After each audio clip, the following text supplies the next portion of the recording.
Hello students, मैं Saroj Kumar apex English class में सभी विद्यार्थियों का स्वागत करता हूं। इस वीडियो में हम लोग आज कॉम्प्रिहेंशन बनाना सीखेंगे। कॉम्प्रिहेंशन कैसे बनाया जाता है, कॉम्प्रिहेंशन बनाने का सबसे आसान तरीका क्या होता है ताकि एग्ज़ाम में समय बचे। और सबसे इम्पोर्टेंट चीज़ हम लोग सीखेंगे इसमें इंग्लिश टू हिंदी करना। इंग्लिश से सेंटेंस की जो सेंटेंस लिखा हुआ है इसका हिंदी कैसे होगा। जब हिंदी करने आ जाएगा, सेंटेंस समझने आ जाएगा, तो कॉम्प्रिहेंशन हो, क्लोज टेस्ट हो या कोई भी चीज़ इंग्लिश का सेक्शन बनने लगेगा और इंग्लिश समझना काफ़ी आसान हो जाएगा। कॉम्प्रिहेंशन बनाने में कोई ट्रिक नहीं होता है, जैसे बहुत सारे लोग ट्रिक बताता है, तो इसका कोई ट्रिक नहीं होता है, क्योंकि हम लोग जानते नहीं हैं कि कौन क्वेश्चन का आंसर कहाँ है। उसके लिए बिना कॉम्प्रिहेंशन पढ़े कोई उपाय नहीं है। तो कॉम्प्रिहेंशन बनाने का सबसे आसान तरीका क्या होता है, सबसे पहले इसका हम लोग क्वेश्चन पढ़ लेंगे। जितने भी क्वेश्चन हैं कॉम्प्रिहेंशन में, क्वेश्चन पढ़ने के बाद उसको 2 बार 3 बार क्वेश्चन पढ़ लेना है, मन में बैठा लेना है। इससे फ़ायदा क्या होगा कि कॉम्प्रिहेंशन पढ़ते समय ये पता चलेगा कि कौन क्वेश्चन के आंसर कहाँ है। कभी कभी होता है क्या कि मान लीजिए पहला क्वेश्चन है, इसके आंसर कहीं लास्ट में मिलेगा, और अंतिम क्वेश्चन होता है इसके आंसर कहीं शुरू वाले पैराग्राफ में या फिर शुरू में ही मिल जाए। कभी कभी ऐसा भी होता है। तो कौन क्वेश्चन कहाँ है इसके बारे में हम लोग को जानकारी नहीं रहता है। कॉम्प्रिहेंशन पढ़ना पड़ेगा और कॉम्प्रिहेंशन के साथ साथ हम लोग मीनिंग निकालना भी सीखेंगे, ठीक है। कुछ इसमें क्वेश्चन ऐसा होता है कि वन लाइनर होता है, एक ही जगह आंसर कहीं मिलेगा। लेकिन कुछ क्वेश्चन टाइम टेकन होता है, जैसे दे देगा कि निम्नलिखित में से कौन ट्रू है, कौन फॉल्स है। तो ये सब कुछ क्वेश्चन टाइम टेकन होता है। तो पहले हम लोग क्वेश्चन पढ़ लेते हैं।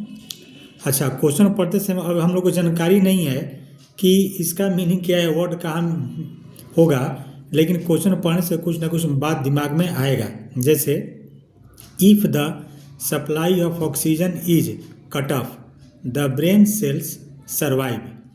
यदि ऑक्सीजन के सप्लाई को कट कर दिया जाता है, कट कर दिया जाएगा यानी कि ऑक्सीजन का सप्लाई यदि बंद कर दिया जाएगा, द ब्रेन सेल सर्वाइव, तो ब्रेन का सेल कितना समय तक सर्वाइव करेगा, ये चीज़ कह रहा है। ये पहला क्वेश्चन हो गया। दूसरा क्वेश्चन है कि the heart sends oxygen rich blood.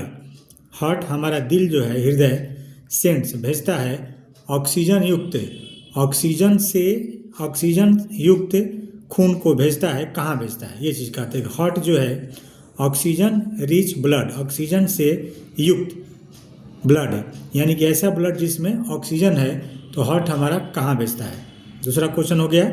तीसरा क्वेश्चन है doctor John given of USA के डॉक्टर जॉन गिवेन कोई वैज्ञानिक होंगे, साइंटिस्ट होंगे, डेवलप किए थे एन आर्टिफिशियल हार्ट, एक कृत्रिम हार्ट को डेवलप किए थे, विकसित किए थे इन, अब यहाँ साल दे दिया कब विकसित किए थे, ये क्वेश्चन मिलेगा कहीं हम लोग को। नेक्स्ट क्वेश्चन है हार्ट डिजीज अकर फ्रॉम। देखिए कहता है कि हार्ट डिजीज अकर, हार्ट की बीमारी होता है फ्रॉम से, किसी से। ये कहते हैं कि हार्ट की बीमारी किसी से होता है। All the body cells need. Last question है कि ऑल द बॉडी सेल, यहाँ एपोस्ट्रोफिस है, तो एपोस्ट्रोफिस का मतलब क्या होता है, काके की। तो सभी बॉडी का सेल, कोशिका को आवश्यकता होता है एक कांस्टेंट सप्लाई ऑफ, किस चीज़ का कांस्टेंट सप्लाई की आवश्यकता होता है, ठीक है। तो क्वेश्चन पढ़ लिया हम लोग। अब हम ही नहीं जानते कि इसका आंसर कहाँ है, लेकिन अब हम लोग पढ़ते चलेंगे और आंसर इसका निकालते जाएंगे। माइंड में एक तो बात आ गया, तो सबसे पहले क्वेश्चन पढ़ लेना। अच्छा, हम पढ़े तब समय लगा, दिमाग में ये नहीं रखना है कि बहुत समय लगता है, समय बिल्कुल नहीं लगता है। पढ़ने पर आधा मिनट का ये है, आधा मिनट में तो 2-3 बार पढ़ाई हो जाएगा इसमें, इसलिए समय नहीं लगता है, पहले पढ़ लेना है। इससे सबसे बड़ा फायदा क्या होगा पढ़ लेने से, कि मान लीजिए पहला एक क्वेश्चन पढ़े और एक क्वेश्चन का आंसर कहीं मिला हम लोग को, पहला क्वेश्चन का आंसर कहीं मिल गया और समय खत्म हो गया, तो एक क्वेश्चन तो बन गया। या फिर 2 क्वेश्चन पढ़े, 2 क्वेश्चन के आंसर मिला, हमारा समय समाप्त हो गया, 2 क्वेश्चन हो गया, तो इसमें अफसोस नहीं होगा। और सबसे पहले अगर हम लोग कॉम्प्रिहेंशन पढ़ेंगे, पूरा पढ़ लेंगे, पढ़ने के बाद जब आंसर बनाएंगे तो अगर पढ़ते ही समय खत्म हो जाएगा, एक भी क्वेश्चन नहीं बनेगा, तो उससे लॉस क्या होगा, लॉस होगा कि समय भी 5 मिनट लगा पढ़ने में, चाहे जितना देर लगा, और क्वेश्चन भी नहीं बना। और रीडिंग कॉम्प्रिहेंशन बनाने का डेवलप करने का सबसे अच्छा तरीका है कि तेज़ी से पढ़ना है। इस चीज़ को डेवलप करना होगा, तेज़ी से पढ़ना और तेज़ी से समझते चलना है, तब जाकर के ये जल्दी बनेगा, नहीं तो नहीं बनेगा। चलिए अब हम लोग स्टार्ट करते हैं। सबसे पहला काम इसका हम लोग हिंदी करेंगे सेंटेंस का, कि सेंटेंस का हिंदी कैसे होता है, कहाँ से तोड़ना है, कहाँ से जोड़ना है। ठीक है, तो सबसे पहले हम लोग सब्जेक्ट बोलेंगे। यहाँ पर है the heart. The heart is one of the most vital components of the human body. तो एग्जैक्ट मीनिंग निकालने का तरीका है, देख लेंगे कितना प्रीपोजिशन है सेंटेंस में। एक प्रीपोजिशन यहाँ है, एक प्रीपोजिशन यहाँ है। ठीक है, सबसे पहले हम लोग सब्जेक्ट बोलेंगे। सब्जेक्ट बोलने के बाद अंतिम प्रीपोजिशन में जाएंगे। सेंटेंस में जितना भी प्रीपोजिशन हो अंतिम प्रीपोजिशन के पास जाएंगे। कंजंक्शन बीच में नहीं होना चाहिए, तो यहाँ से यहाँ तक में कोई भी कंजंक्शन नहीं है। और अंतिम प्रीपोजिशन के बाद वाला शब्द, अंतिम प्रीपोजिशन ये है, इसके बाद वाला शब्द ये हुआ, तो पहले सब्जेक्ट बोलना है और सब्जेक्ट के बाद अंतिम प्रीपोजिशन बाद वाले से उल्टा चलना है। ऐसे चलते चलते चलते चलते हम लोग के पास वर्ब के पास आ जाना। अब देखिए कैसे, हृदय या दिल, मानव शरीर का। अब मैंने बोला कि उल्टा चलना है, तो शरीर मानव तो होगा नहीं, क्या बोलेंगे, मानव शरीर का सबसे महत्वपूर्ण अंगों में से एक होता है। ठीक है, अब देखिए जैसे हम उल्टा चलने के लिए बोले तो बोले कि हृदय मानव शरीर का अंगों महत्वपूर्ण सबसे में से एक है, ऐसे होगा, नहीं होगा। पहले जब एडजेक्टिव रहेगा या फिर एडवर्ब रहेगा, पहले एडवर्ब आएगा तब एडजेक्टिव आएगा तब ना नाउन आएगा। तो पहले ऐसे बोलना है कि हृदय जो है मानव शरीर के सबसे महत्वपूर्ण अंगों में से एक होता है। यहाँ पर आपका मतलब का के की हो गया, यहाँ पर आपका मतलब क्या हो गया, में से। ठीक है, आगे बढ़ते हैं। The heart of the human body has the continuous job to keep oxygen rich blood flowing through the body. अब देखिए एक प्रीपोजिशन यहाँ पर है, एक प्रीपोजिशन यहाँ पर है, एक प्रीपोजिशन यहाँ पर है। अब कैसे करेंगे, अब सबसे हम लोग सब्जेक्ट भी पहचानेंगे कि सब्जेक्ट कैसे है। तो इसमें तो एक ही सब्जेक्ट था, एक ही वर्ड का सब्जेक्ट था, इसमें यहाँ पर वर्ब है, हैज है। अब यहाँ पर सब्जेक्ट कौन है, यहाँ पर सब्जेक्ट है द से लेकर के बॉडी तक। ये किससे जुड़ा हुआ है, ऑफ से। ये दोनों में अंतर समझना है। ये एक ही वर्ड का सब्जेक्ट है, लेकिन ये सब्जेक्ट जो है यहाँ से यहाँ तक का है, ये ऑफ से जुड़ा हुआ है। तो इसका हिंदी भी कैसे करेंगे, इसका उल्टे चलेंगे। इसका भी पहले इसको बोलेंगे ह्यूमन, ह्यूमन का दिल या ह्यूमन का हार्ट का हैज द कंटिन्यूअस जॉब, लगातार काम है। अब देखिए हैज के बाद भीतरी तो है नहीं, हैज के बाद भीतरी नहीं है, तो यहाँ पर पास का सेंस है। तो हम लोग मीनिंग निकालेंगे कि मानव के दिल के पास लगातार काम है, यानी कि ह्यूमन हार्ट लगातार काम करता है। किस चीज़ का काम करता है, to keep oxygen rich blood flowing, oxygen से युक्त ब्लड को फ्लो करने का काम है। अब देखिए यहाँ फ्लोइंग है, तो कीप के बाद क्या होता है, बिफोर होता है। कीप जहाँ भी रहेगा अगर वर्ब उसके बाद आएगा तो क्या होगा, बिफोर होगा। ठीक है, थ्रू द बॉडी, पूरे शरीर में फ्लो करना होता है, पूरे शरीर से होकर। अब देखिए कैसे बोले कि उल्टा चलना, तो थोड़ा बड़ा सेंटेंस है, तो कहेंगे कि ह्यूमन का दिल जो है का लगातार काम है ऑक्सीजन रिच ब्लड को फ्लो करना थ्रू द बॉडी, पूरे बॉडी में फ्लो करना होता है। ठीक है, तो यहाँ पर पूरे बॉडी में फ्लो करना होता है। यहाँ पर एक क्वेश्चन का आंसर मिल गया। यहाँ पर देखिए एक क्वेश्चन आंसर मिला, the heart sends oxygen rich blood. यहाँ पर मिला द हार्ट जो है सेंड करता है ऑक्सीजन रिच ब्लड, ऑक्सीजन से युक्त ब्लड को सेंड करता है। कहाँ करता है, टू द इंटायर बॉडी, पूरा इंटायर बॉडी में सेंड करता है। अब देखिए यहाँ पर सेंड शब्द का प्रयोग किया है, कैसे समझना है, कंप्रिहेंशन कैसे बनाना है। यहाँ पर क्या किया है, सेंड का प्रयोग किया है, और क्वेश्चन में जो है कंप्रिहेंशन में सेंड शब्द का प्रयोग नहीं किया है। यहाँ पर रिच को यहाँ पर देखिए फ्लो का प्रयोग करना है। फ्लो मीन्स क्या होता है, प्रवाह करना। ठीक है, तो जरूरी नहीं है कि जो वर्ड यहाँ पर है कंप्रिहेंशन में वो क्वेश्चन में भी रहेगा। ऐसा कंपटीशन में नहीं होता है, ऐसा एकेडमिक में होता है। 5, 6, 7, 8, 9, 10 बच्चा सबको होता है, सेम चीज़ दिया जाता है। तो एक क्वेश्चन का जवाब हम लोग को मिल गया। चलिए next. All the body's cell need a constant supply of oxygen particularly in the brain. अब देखिए फिर से पढ़ते हैं, इसका मीनिंग निकालते हैं। All the body's cell, body के साथ एपॉस्ट्रोफी एस है, तो एपॉस्ट्रोफी एस का मतलब क्या होता है? काके की।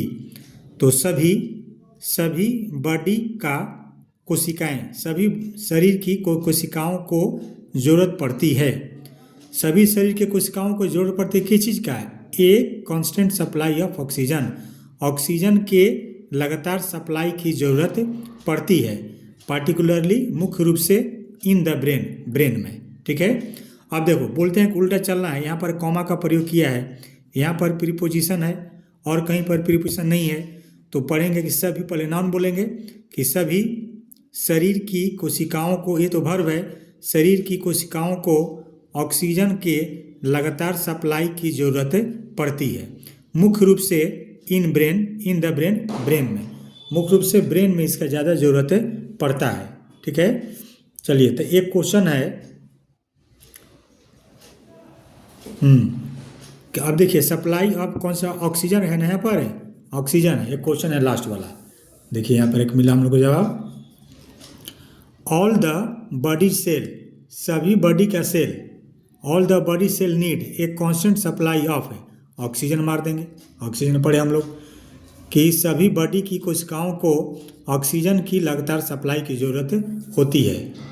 ठीक है। तो इस तरह से कॉम्प्रिहेंशन हम लोग पढ़ते चलेंगे और बनाते चलेंगे। ये तो थोड़ा जल्दी जल्दी मिल रहा है आंसर, लेकिन ज़रूरी नहीं है कि इसी तरह से मिलेगा। आगे बढ़ते हैं, और भी हम लोग इस तरह का और भी बहुत सारा कॉम्प्रिहेंशन हम लोग पढ़ना सीखेंगे। The brain sales live only 4 to 5 minutes. देखो यहाँ पर एक क्वेश्चन का जवाब यहाँ भी मिलेगा। पहला क्वेश्चन का, after the oxygen is cut off and death comes to the entire body. देखिए द ब्रेन सेल्स, ब्रेन के कोशिकाएं, आप देखो यहाँ पर एपॉस्ट्रोफी का प्रयोग नहीं किया है। ठीक है। तो ब्रेन की कोशिकाएं जीवित रहती हैं ओनली 4 to 5 मिनट्स, केवल 4 से 5 मिनट तक जीवित रहती हैं। तो ब्रेन की कोशिकाएं कितने दिन तक जीवित रहती हैं, कितने समय तक? 4 से 5 मिनट तक जीवित रहते हैं। After the oxygen is cut of, cut off means क्या होता है? काटना। ऑक्सीजन को काट देने के बाद, ऑक्सीजन को काट देने के बाद मान लीजिए जब ऑक्सीजन बंद होता है ब्रेन में जाना, तो 4 से 5 मिनट तक ही सेल उसमें जिंदा रहता है। And death comes to the entire body, और मृत्यु पूरे शरीर के लिए आ जाता है, यानी कि शरीर मर जाता है। क्लियर। अब एक क्वेश्चन का जवाब यहाँ पर है, क्वेश्चन का आंसर, इफ यदि the supply of oxygen is cut of, यदि ऑक्सीजन के सप्लाई को काट दिया जाएगा, द ब्रेन सेल सर्वाइव, तो ब्रेन की कोशिकाएं जिंदा रहेंगी कितने समय तक? पहला मार दीजिएगा 4 to 5 मिनट्स। ये आंसर हो गया। चलिए आगे बढ़ते हैं। Heart disease can result from damage to the heart muscles. अब देखिए क्या कहते हैं, हार्ट डिजीज, दिल की बीमारी, कैन रिजल्ट परिणाम दे सकता है, यानी कि दिल की बीमारी हो सकता है। अब देखिए यहाँ पर रिजल्ट शब्द का प्रयोग किया है। ठीक है। तो दिल की बीमारी हो सकती है, कैसे हो सकती है? फ्रॉम डैमेज, क्षति से, to the heart muscles, heart में जो मसल्स होता है, मांसपेशी होता है, तो हार्ट के मसल्स से, हार्ट मसल्स के क्षति होने से दिल की बीमारी हो सकती है। द वाल्व्स और द पेसमेकर, और वाल्व या पेसमेकर के क्षति होने से दिल की बीमारी होती है। क्लियर। अब देखिए क्वेश्चन है कि दिल की बीमारी कैसे होता है, यहाँ पर एक क्वेश्चन है, पढ़ाए। देखिए हार्ट डिजीजेज अकर फ्रॉम, अब देखिए यहाँ पर अकर शब्द का प्रयोग किया है, और यहाँ पर अकर का, तो अकर मीन्स क्या होते हैं? होना, घटित होना। तो दिल की बीमारी होती है फ्रॉम से, किससे होती है? एक मारिएगा damage to the heart muscles, क्रोन, इस सब का देखिए, जैसे कि कोरोनियम का कहीं चर्चा नहीं है, पेरिकार्डियम का कहीं चर्चा नहीं है, हार्ट सेल है, लेकिन हार्ट सेल से नहीं वहाँ पढ़े हम लोग। अब देखिए तो क्वेश्चन में जो वर्ड का यहाँ पर अकर वर्ड का प्रयोग किया और यहाँ पर कौन वर्ड का प्रयोग किया, रिजल्ट शब्द का प्रयोग किया। देखिए यहाँ पर रिजल्ट शब्द का प्रयोग किया है। तो कॉम्प्रिहेंशन बनाने में इन सब चीज़ों को ध्यान में रखना पड़ेगा, तब एकदम 100 में 100 क्वेश्चन सही होगा, एक भी क्वेश्चन गलत नहीं होगा। अब रिजल्ट शब्द का प्रयोग क्वेश्चन में खोजने पर अगर कोई खोजेगा तो रिजल्ट तो है नहीं, अब रिजल्ट के बदले में क्या दे दिया है, आकर दे दिया है। ठीक है, आगे बढ़ते हैं। इफ यदि द मसल्स इज डैमेज्ड, यदि मसल्स क्षतिग्रस्त हो जाएगा या हो जाता है। द हार्ट इज अनेबल, तो हार्ट हमारा अक्षम हो जाता है क्या करने में, टू पंप प्रॉपरली, उचित तरीके से पंप करने में क्या हो जाता है, अनेबल हो जाता है, काम नहीं करता है। अब देखिए इसमें 2 सेंटेंस है, यहाँ पर कॉमा इसको देना चाहिए था, नहीं दिया है। अब कैसे समझ में आ रहा है, यहाँ पर भी इज है, यहाँ पर भी इज है। तो if the muscles is damaged, यदि मसल्स हमारा क्षतिग्रस्त हो जाता है या कर दिया जाता है, तब यहाँ से फिर the heart is unable to pump properly, heart जो है उचित तरीके से काम करना बंद कर देता है। तोड़ कर पढ़ना है। इफ यदि द वल्व्स आर डैमेज्ड, सब पैसिव वॉइस में चल रहा है, आर के बाद देखिए V3। If the valves are damaged, यदि वल्व्स को क्षतिग्रस्त कर दिया जाता है तो क्या होगा, blood can not flow, blood flow नहीं कर सकता है नॉर्मली, सामान्य रूप से। If the valves are damaged, यदि वल्व्स को डैमेज कर दिया जाता है या कर दिया जाएगा तो क्या होगा, blood can not flow normally, blood जो है सामान्य रूप से फ्लो नहीं कर सकता है। आगे है, doctor John Gibbon of USA developed a machine in 1953। अब देखिए यहाँ पर एक क्वेश्चन का आंसर मिला। अब यहाँ पर देखिए डेवलप्ड वर्ब है, कैसे बोलते हैं कि हिंदी करना है, एडजेक्ट हिंदी। और सब्जेक्ट कहाँ से कहाँ तक हो गया, यहाँ से यहाँ तक हो गया, सब्जेक्ट हुआ, और ये प्रीपोजिशन से जुड़ा हुआ है, ये वर्ब है, ये प्रीपोजिशन एक तो दूसरा है। तो पढ़ेंगे कि USA के डॉक्टर जॉन गिबन 1953 में एक मशीन का निर्माण किए थे। कब किए थे, 1953 में। एक क्वेश्चन है हम लोग का 98, यहाँ पर question number 98, doctor John Gibbon of USA developed an artificial heart in 1953। अब देखिए यहाँ पर आर्टिफिशियल हार्ट का चर्चा किया है, किसका लिखे, आर्टिफिशियल हार्ट का। इसमें क्या है, अब इसमें आते हैं हम लोग, इसमें लिखा है कि एक मशीन डेवलप किए थे। देखिए यहाँ पर एक मशीन का चर्चा किया, फिर कहते हैं कि that could take over temporarily from the heart. अब देखिए क्या कहता है कि जो दैट कुड, दैट किसके लिए आ गया, उस मशीन के लिए आ गया, रिलेटिव प्रोनाउन हो गया। That could take over temporarily, जो अस्थायी रूप से जिम्मेवारी ले सकता है, फ्रॉम द हार्ट, हार्ट से जो क्या कर सकता है, वो अस्थायी रूप से उसका जिम्मेवारी ले सकता है। अब देखो हार्ट से जिम्मेवारी ले सकता है, यानी कि जो मशीन बना वो हार्ट का काम करने लगेगा। Surgeons had the chance to repair or replace a defective heart. अब देखिए कैसे पढ़ेंगे, surgeons had the chance, had के बाद V3 नहीं है, हैड के बाद क्या है, V3 नहीं है, तो यहाँ पर पास का सेंस होगा, किसका सेंस होगा, पास का, कि surgeons had the chance, surgeons को अवसर था, किस चीज़ को, टू रिपेयर, मरम्मत करने का अवसर था, और या रिप्लेस ए डिफेक्टिव हार्ट, या डिफेक्टिव खराब हार्ट को रिप्लेस करने का अवसर था। यानी कि उनको एक चांस मिल गया, किससे चांस मिल, एक मशीन से। जब मशीन आ गया तो डिफेक्टिव जो भी हार्ट है उसको हटा देना है, रिपेयर करना है, या फिर उसको रिप्लेस कर देना है। ठीक है, तो अगर एक ज़रूरी सूचना ये है कि अगर लग रहा है कि वीडियो काफ़ी इन्फॉर्मेटिव है, कुछ सीखने के लिए मिल रहा है, तो वीडियो को लाइक ज़रूर करना है, चैनल को भी सब्सक्राइब करना है, और इसको वीडियो को थोड़ा वायरल भी करना है, फ्रेंड को भी शेयर करना है, ताकि चैनल का आप लोग के सहयोग से क्या हो जाए, धीरे धीरे ग्रो मिले। ठीक है, आगे बढ़ते हैं। Many patients have had plastic valves. अब देखिए मेनी पेशेंट्स, बहुत सारे रोगियों को have had plastic valves, plastic का वॉल्व लगा है, इंसर्टेड लगा है, इन देयर हार्ट्स, उनके हार्ट में बहुत सारा प्लास्टिक का वॉल्व लगा हुआ है। व्हेन, जब, देयर हार्ट्स वेयर फॉल्टी, जब उनका हार्ट, किनका, पेशेंट लोगों का, जब उनका हार्ट फॉल्टी हो गए थे, काम नहीं कर रहे थे। ठीक है, वीडियो लंबा हो रहा है तो लंबा होने से नहीं घबराना है, पूरा देखना है, कंप्लीट देखना है, आधा अधूरा नहीं देखना है। हिंदी करने के लिए सबसे बड़ा चीज़ में सीखना है। जब हिंदी करने आ जाएगा, सेंटेंस तोड़ने जोड़ने आ जाएगा। आजकल जो है एडवांस इंग्लिश में यही हो रहा है। ये तो थोड़ा आसान लाइन है, और भी टॉप लाइन वाला वीडियो मिलते रहेगा। तो हिंदी सेंटेंस तोड़ना भी है और मीनिंग निकालना है। जब मीनिंग निकालने आ जाएगा, बहुत सारा क्वेश्चन कॉमन एयर भी बनने लगेगा, सेंस बेस्ड क्वेश्चन आता है, स्ट्रक्चर सही रहता है फिर भी गलत रहता है। इसलिए इसका हिंदी सीखने के लिए जिनका वीक है, ज़रूर कोशिश करना है। Many people are now being kept alive. अब देखिए यहाँ पर are now being kept alive passive voice में हो गया।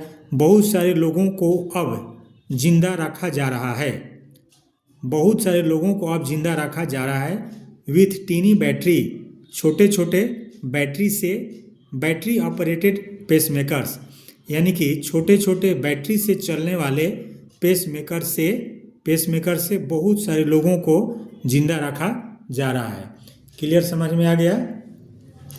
आज ये क्या बोलते हैं, सब क्वेश्चन के आंसर भी आ गया इसमें, टोटल क्वेश्चन के आंसर आप लोग का आ गया। अब कोई भी क्वेश्चन के आंसर बाकी नहीं है।